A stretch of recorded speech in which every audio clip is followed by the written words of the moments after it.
So what I'm doing here now, guys, is I'm making the depth of the CNC cutting bed 500mm, where before, I'll just take this bit off. So I'm using a T50 star with a 20mm spanner to undo it.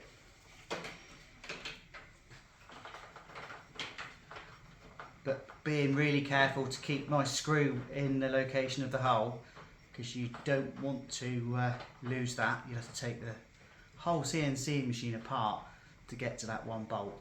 So slower you go, faster you go on everything I do, really. So undo my previous depth gauge.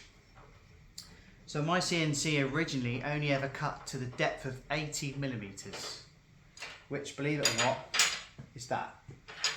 So that was the depth from the top of my collet to the bottom of my cutter.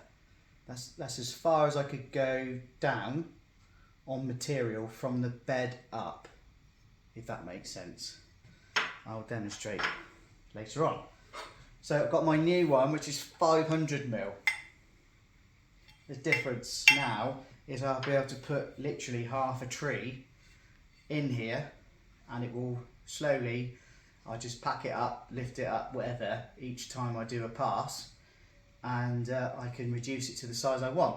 Not that I'm ever going to take 500mm off, but it gives me, I can literally clamp a chopping board in here now, 500 wide depth, clamp it to the base, and I'll be able to sort of router out logos and do some lovely writing in some boards. So that is my theory in this.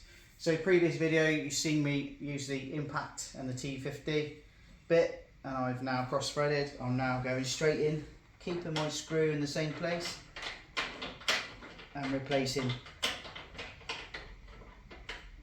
my previous effort.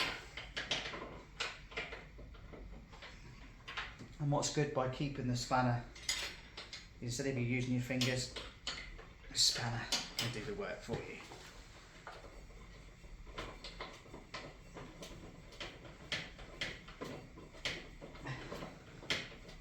So just by doing that little bit of prep, I can hand turn this with no effort really.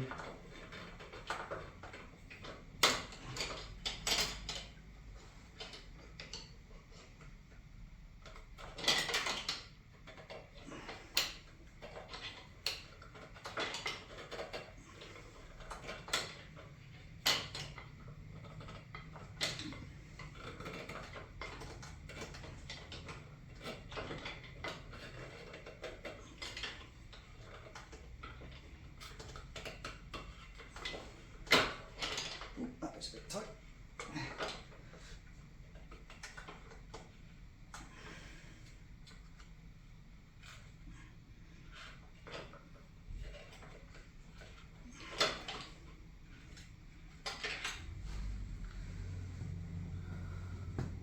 And that's now got that